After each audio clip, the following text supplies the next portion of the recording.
Hello, and welcome back to Baby Elias's stories.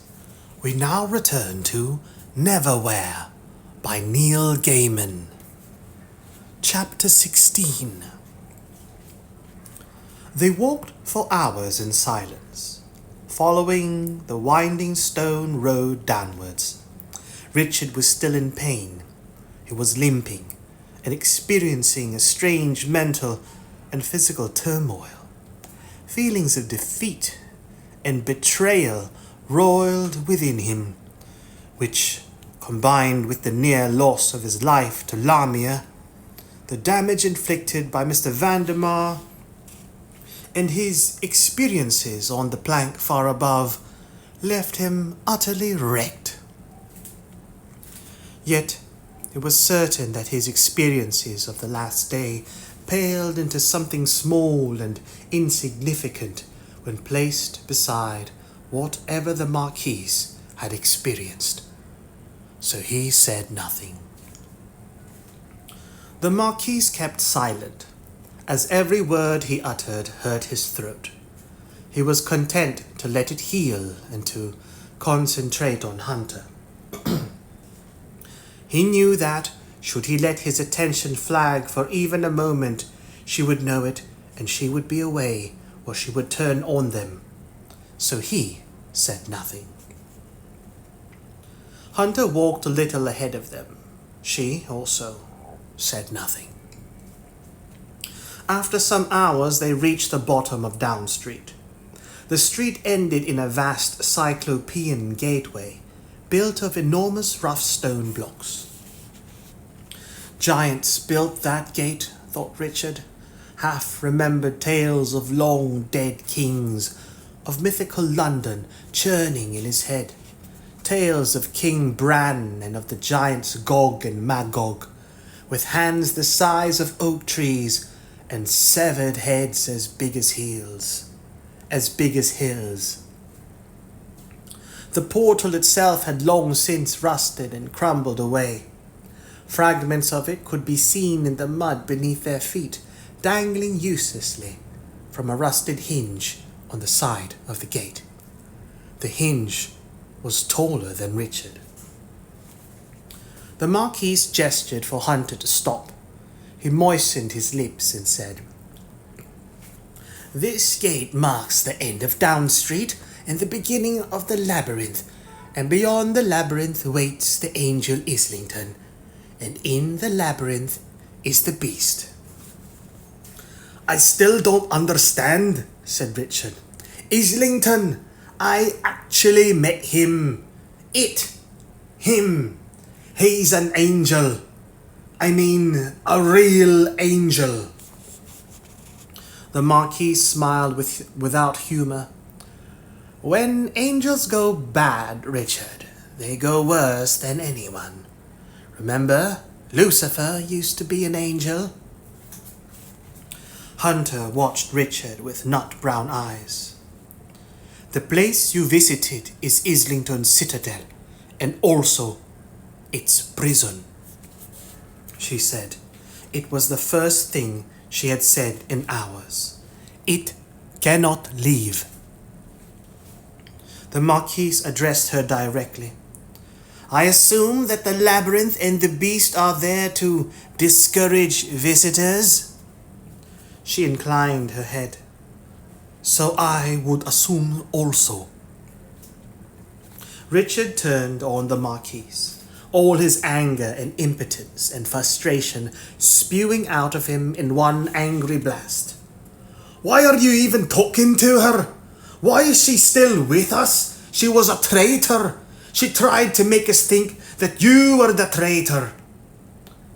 "And I saved your life, Richard Mayhew," said Hunter quietly, "many times on the bridge, at the gap, on the board up there."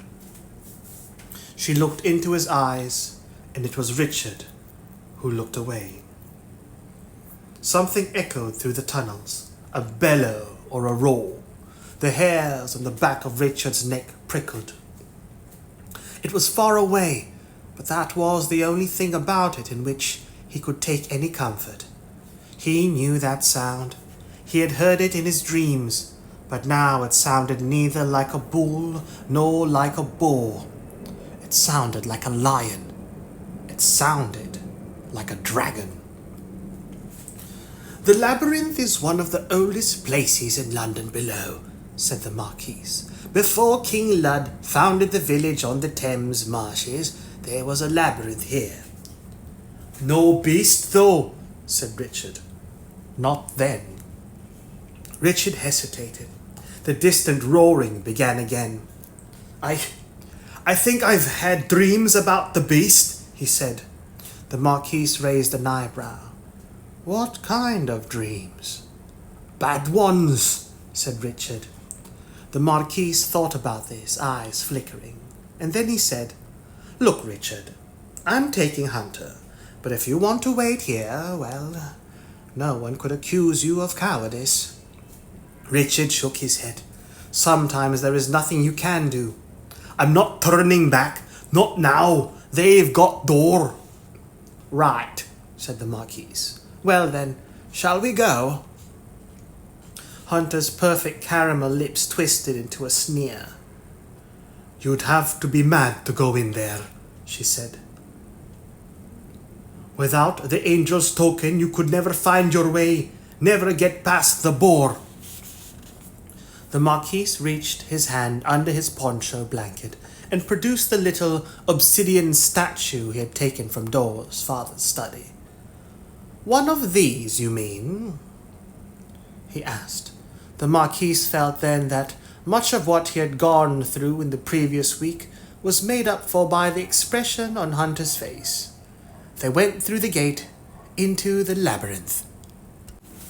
Dora's arms were bound behind her back, and Mr. Vandermeer walked behind her, one huge, beringed hand resting on her shoulder, pushing her along. Mr. Croup scuttled on ahead of them, holding the talisman he had taken from her on high, and peering edgily from side to side, like a particularly pompous weasel on its way to raid the henhouse. The labyrinth itself was a place of pure madness. It was built of lost fragments of London above, alleys and roads and corridors and sewers that had fallen through the cracks over the millennia, and entered the world of the lost and the forgotten. The two men and the girl walked over cobbles, and through mud, and through dung of various kinds, and over rotting wooden boards. They walked through daylight and night, through gas-lit streets and sodium-lit streets, and streets lit with burning rushes and links. It was an ever-changing place, and each path divided and circled and doubled back on itself. Mr. Croup felt the tug of the talisman, and let it take him where it wanted to go. They walked down a tiny alleyway which had once been part of a Victorian rookery, a slum comprised in equal parts of theft and penny gin, of 2-penny halfpenny squalor and 3-penny sex, and they heard it, snuffling and snorting somewhere nearby. And then it bellowed, deep and dark. Mr. Croup hesitated before hurrying forward, up a short wooden staircase, and then at the end of the alley he stopped, squinting about him, before he led them down some steps into a long stone tunnel that had once run across the Fleet marshes in the Templars' time. Dor said, "You're afraid, aren't you?" Croup glared at her. "Hush your tongue." She smiled, although she did not feel like smiling. "You're scared that your safe conduct token won't get you past the beast. What are you planning now? To kidnap Islington? Sell both of us to the highest bidder?" "Quiet," said Mr. Vandermeer, but Mr. Croup simply chuckled. And Dor knew then that the angel Islington was not her friend. She began to shout, "Hey, beast! Here!" Mr. Vandermeer cuffed her head and knocked her against the wall. Said to be quiet, he told her calmly. She tasted blood in her mouth and spat scarlet on the mud. Then she parted her lips to begin shouting once more. Mr. Vandermeer, anticipating this, had taken a handkerchief from his pocket, and he forced it into her mouth. She tried to bite his thumb as he did so, but it made no appreciable impression on him. Now you'll be quiet, he told her. Mr. Vandermeer was very proud of his handkerchief, which was spattered with green and brown and black, and had originally belonged to an overweight snuff dealer in the 1820s, who had died of apoplexy and had been buried with his handkerchief in his pocket. Mr. Vandermeer still occasionally found fragments of snuff merchant in it, but it was, he felt, a fine handkerchief for all that. They continued in silence. Richard made another entry in his mental diary. Today, he thought, I've survived walking the plank, the kiss of death, and a lecture on inflicting pain. Right now, I'm on my way through a labyrinth with a mad bastard who came back from the dead and a bodyguard who turned out to be whatever the opposite of a bodyguard is. I am so far out of my depth that metaphors failed him then. He had gone beyond the world of metaphor and simile into the place of things that are, and it was changing him. They were wading through a narrow passage of wet, marshy ground between dark stone walls. The Marquis held both the token and the crossbow, and he took care to walk at all times about 10 feet behind Hunter. Richard in the lead was carrying Hunter's beast spear and a yellow flare the Marquis had produced from beneath his blanket, which illuminated the stone walls and the mud, and he walked well in front of Hunter. The marshland stank, and huge mosquitoes had begun to settle upon Richard's arms and legs and face, biting him painfully and raising huge, itching welts. Neither Hunter nor the Marquis so much as mentioned the mosquitoes. Richard was beginning to suspect that they were quite lost. It did not help his mood any that there were a large number of dead people in the marsh, leathery, preserved bodies, discolored skeletal bones, and pallid, water-swollen corpses. He wondered how long the corpses had been there, and whether they had been killed by the beast or by the mosquitoes. He said nothing as they walked on for another 5 minutes, and 11 mosquito bites, and then he called out, I think we're lost. We've been through this way before. The Marquis held up the token. No, we're fine, he said. The token is leading us straight. Clever little thing. Yeah, said Richard, who was not impressed. Very clever. It was then that the Marquis stepped barefoot on the shattered rib cage of a half-buried corpse, puncturing his heel and causing him to stumble. The little black statue went flying through the air and tumbled into the black marsh with a satisfied plop of a leaping fish returning to the water. The Marquis righted himself and pointed the crossbow at Hunter's back. Richard, he called, I dropped it. Can you come back here? Richard walked back, holding the flare high, hoping for the glint of flame on obsidian, seeing nothing but wet mud. Get down into the mud and look, said the Marquis. Richard groaned. You've dreamed of the beast, Richard, said the Marquis. Do you really want to encounter it? Richard thought about this for not very long. Then he pushed the haft of the bronze spear into the surface of the marsh and stood the flare up into the mud beside it, illuminating the surface of the marsh with a fitful amber light. He got down on his hands and knees in the bog, searching for the statue. He ran his hands over the surface of the marsh, hoping not to encounter any dead faces or hands. It's hopeless. It could be anywhere. Keep looking, said the Marquis. Richard tried to remember how he usually found things. First he let his mind go as blank as he could. Then he let his gaze wander over the surface of the marsh, purposelessly, idly. Something glittered on the boggy surface, 5 feet to his left. It was the beast statue. "I can see it," called Richard. He floundered toward it through the mud. The little glassy beast was head down in a puddle of dark water. Perhaps the mud was distributed by Richard's approach. More likely, as Richard was convinced forever after, it was just the sheer cussedness of the material world. Whatever the cause, he was almost next to the little statue when the marsh made a noise that sounded like a giant stomach rumbling, and a large bubble of gas floated up and popped noxiously and obscenely beside the talisman, which vanished beneath the water.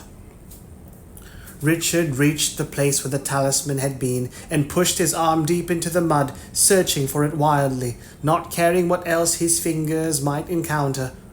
It was no use. It was gone forever. "What do we do now?" asked Richard. The Marquis sighed. "Get back over here and we'll figure out something," Richard said quietly. "Too late." It was coming toward them so slowly, so ponderously, that he thought for a fragment of a second that it was old, sick, even dying. That was his first thought. And then he realized how much ground it was covering as it approached, mud and foul water splashing up from its hooves as it ran, and he realized how wrong he had been in thinking it slow. 30 feet away from them the beast slowed and stopped with a grunt. Its flanks were steaming. It bellowed in triumph and in challenge. There were broken spears and shattered swords and rusted knives bristling from its sides and back. The yellow flare light glinted in its red eyes and on its tusks and its hooves. It lowered its massive head. It was some kind of boar, thought Richard, and then realized that that had to be nonsense. No boar could be so huge. It was the size of an ox, of a bull elephant, of a lifetime. It stared at them, and it paused for 100 years, which transpired in a dozen heartbeats. Hunter knelt in one fluid motion and pulled up the spear from the fleet marsh, which released it with a sucking noise. And in a voice that was pure joy, she said, "Yes, at last." She had forgotten them all, forgotten Richard down in the mud and the Marquis and his foolish crossbow, and the world. She was delighted and transported in a perfect place, the world she lived for. Her world contained 2 things, Hunter and the beast. The beast knew that too. It was the perfect match, the hunter and the hunted, and who was who, and which was which. Only time would reveal, time and the dance. The beast charged. Hunter waited until she could see the white spittle dripping from its mouth, and as it lowered its head, she stabbed it with the spear. But as she tried to sink the spear into its side, she understood that she had moved just a fraction of a second too late, and the spear went tumbling out of her numbed hands, and a tusk, sharper than the sharpest razor blade, opened her side. And as she fell beneath its monstrous weight, she felt its sharp hooves crushing down on her arm and her hip and her ribs, and then it was gone, vanished back into the darkness, and the dance was done. Mr. Croup was more relieved than he would have admitted to be through the labyrinth, but he and Mr. Vandermeer were through it unharmed, as was their prey. There was a rock face in front of them, an oaken double door set in the rock face, and an oval mirror set in the right-hand door. Mr. Croup touched the mirror with one grimy hand. The surface of the mirror clouded at his touch, seethed for a moment, bubbling and roiling like a vat of boiling quicksilver, and then was still. The angel Islington looked out at them. Mr. Croup cleared his throat. "Good morning, sir. It is us. and we have the young lady you sent us to fetch for you." "And the key?" The angel's gentle voice seemed to come from all around them. "Hanging around her swan-like neck," said Mr. Croup, a little more anxiously than he intended to. "Then enter," said the angel. The oak door swung open at his words, and they went in. It had all happened so fast. The beast had come out of the darkness. Hunter had snatched the spear, and it had charged her and disappeared back into the darkness. Richard strained to hear the beast. He could hear nothing, but somewhere close to him, the slow drip, drip of water. The slow drip, drip of water, and the high, maddening whine of mosquitoes. Hunter lay on her back in the mud. One arm was twisted at a peculiar angle. He crawled toward her through the mire. "Hunter," he whispered, "can you hear me?" There was a pause, and then a whisper so faint he thought for a moment he had imagined it. "Yes." The Marquise was still some yards away, standing stock still beside a wall. Now he called out, "Richard, stay where you are. The creature's just biding its time. It'll be back." Richard ignored him. He spoke to Hunter. "Are you?" He paused. It seemed such a stupid thing to say. He said it anyway. "Are you going to be all right?" She laughed. Then with blood-flecked lips, and shook her head. "Are there any medical people down here?" he asked the Marquise.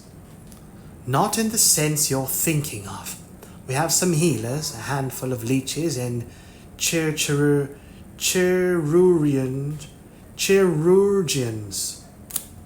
Hunter coughed, then and winced. Bright red, arterial blood trickled from the corner of her mouth. The Marquise edged a little closer. "Do you keep your life hidden anywhere, Hunter?" he asked. "I'm a hunter," she whispered disdainfully. "We don't go in for that kind of thing." She pulled air into her lungs with an effort, then exhaled, as if the simple effort of breathing were becoming too much for her. "Richard, have you ever used a spear?" "No." "Take it," she whispered. "But do it." Her voice was low and urgent. "Pick it up. Hold it at the blunt end." Richard picked up the fallen spear. He held it at the blunt end. "I knew that part," he told her. A glimmer of a smile breathed across her face. "I know." "Look," said Richard, feeling not for the first time like the only sane person in a madhouse.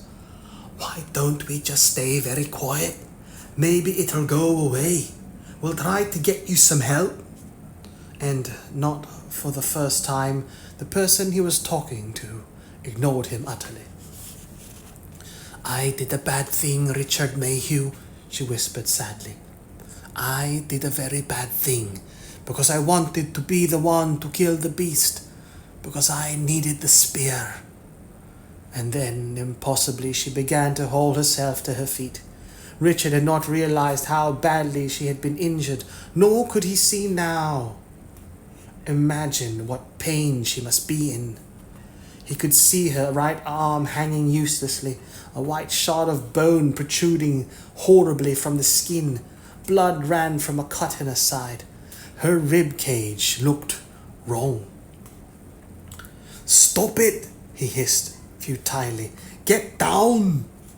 With her left hand she pulled a knife from her belt, put it into her right hand, closed the nerveless fingers around the hilt. "I did a bad thing," she repeated, "and now I make amends." She began humming then, humming high and humming low, until she found the note that made the walls and the pipes in the room reverberate. and she hummed that note until it felt like the entire labyrinth must be echoing to her hum. And then, sucking the air into her shattered rib cage, she shouted, "Hey, big boy! Where are you?" There came no reply. No noise but the low drip of water. Even the mosquitoes were quiet. "Maybe it's gone away," said Richard, gripping the spear so tightly that it hurt his hands. "I doubt it," muttered the Marquise. "Come on, you bastard!" Hunter screamed. "Are you scared?" There was a deep bellow from in front of them, and the beast came out of the dark, and it charged once more. This time there could be no room for mistakes. "The dance," whispered Hunter. "The dance is not yet over." As the beast came toward her, its horns lowered, she shouted, "Now, Richard! Strike! Under and up! Now!" Before the beast hit her and her words turned into a wordless scream, Richard saw the beast come out from the darkness into the light of the flare. It all happened very slowly. It was like a dream. It was like all his dreams. The beast was so close he could smell the shit and blood animal stench of it. So close he could feel its warmth, and Richard stabbed with the spear as hard as he could, pushing up into its side and letting it sink in. And below, a bellow, then, or a roar of anguish and hatred and pain, and then silence. He could hear his heart thudding in his ears, and he could hear water dripping. The mosquitoes began to whine once more. He realized he was still holding tight to the haft of the spear, although the blade of it was buried deep within the body of the immobile beast. He let go of it and staggered around the beast, looking for Hunter. She was trapped beneath the beast. It occurred to him that if he moved her, pulling her out from under it, he might cause her death. So instead he pushed as hard as he could against the warm, dead flanks of the beast, trying to move it. It was like trying to push start a Sherman tank. But eventually, awkwardly, he tumbled it half off her. Hunter lay on her back, staring up at the darkness above them. Her eyes were open and unfocused, and Richard knew, somehow, that they saw nothing at all. "Hunter," he said. "I'm still here, Richard Mayhew." Her voice sounded almost detached. She made no effort to find him with her eyes, no effort to focus. "Is it dead?" "I think so. It's not moving." And then she laughed. It was a strange sort of laugh, as if she had just heard the funniest joke that ever the world told a hunter. And between her spasms of laughter and the wet, racking coughs that interrupted them, she shared the joke with him. "You killed the beast," she said. "So now you're the greatest hunter in London below. The warrior." And then she stopped laughing. "I can't feel my hands. Take my right hand." Richard fumbled under the beast's body and wrapped his hand around Hunter's chill fingers. They felt so small suddenly. "Is there still a knife in my hand?" she whispered. "Yes." He could feel it, cold and sticky. "Take the knife. She's yours." "I don't want your..." "Take her." He pried the knife free from her fingers. "She's yours now," whispered Hunter. Nothing was moving, save her lips, and her eyes were clouding. "She's always looked after me. Clean my blood off her, though. Mustn't rust the blade. A hunter always looks after her weapons." She gulped air. "Now, touch the beast's blood to your eyes and tongue." Richard was not sure that he had heard her correctly, nor that he believed what he had heard. "What?" Richard had not noticed the Marquis's approach, but now he spoke intently into Richard's ear. "Do it, Richard. She's right. It'll get you through the labyrinth. Do it." Richard put his hand down to the spear, ran it up the haft until he felt the beast's hide and the warm stickiness of the beast's blood. Feeling slightly foolish, he touched his hand to his tongue. Tasting the salt of the creature's blood. It did not, to his surprise, revolt him. It tasted utterly natural, like tasting an ocean. He touched his bloody fingers to his eyes, where the blood stung like sweat. Then, "I did it," he told her. "That's good," whispered Hunter. She said nothing more. The Marquise de Carabas reached out his hand and closed her eyes. Richard wiped Hunter's knife on his shirt. It was what she had told him to do. It saved having to think. "Better get a move on," said the Marquise, standing up. "We can't just leave her here." "We can. We can come back for the body later." Richard polished the blade as hard as he could on his shirt.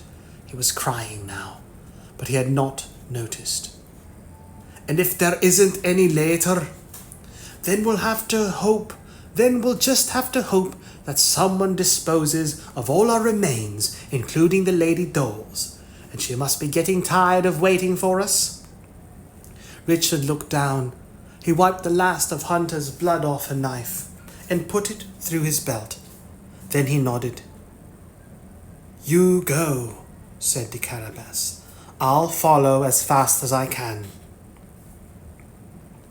Richard hesitated, and then, as best he could, he ran. Perhaps it was the beast's blood that did it. He certainly had no other explanation. Whatever the reason, he ran straight and true through the labyrinth, which no longer held any mysteries for him. He felt that he knew every twist, every path, every alley and lane and tunnel of it. He ran, stumbling and falling, and still running, exhausted, through the labyrinth, his blood pounding in his temples. A rhyme coursed through his head as he ran, pounding and echoing to the rhythm of his feet. It was something he had heard as a child. This I night, every night and all, fire and fleet and candlelight, and Christ receive thy soul. The words went around and around, dirge-like in his head. Fire and fleet and candlelight. At the end of the labyrinth was a sheer granite cliff, and set in the cliff were high wooden double doors. There was an oval mirror hanging on one of the doors. The doors were closed. He touched the wood, and the door opened, silently to his touch. Richard went inside.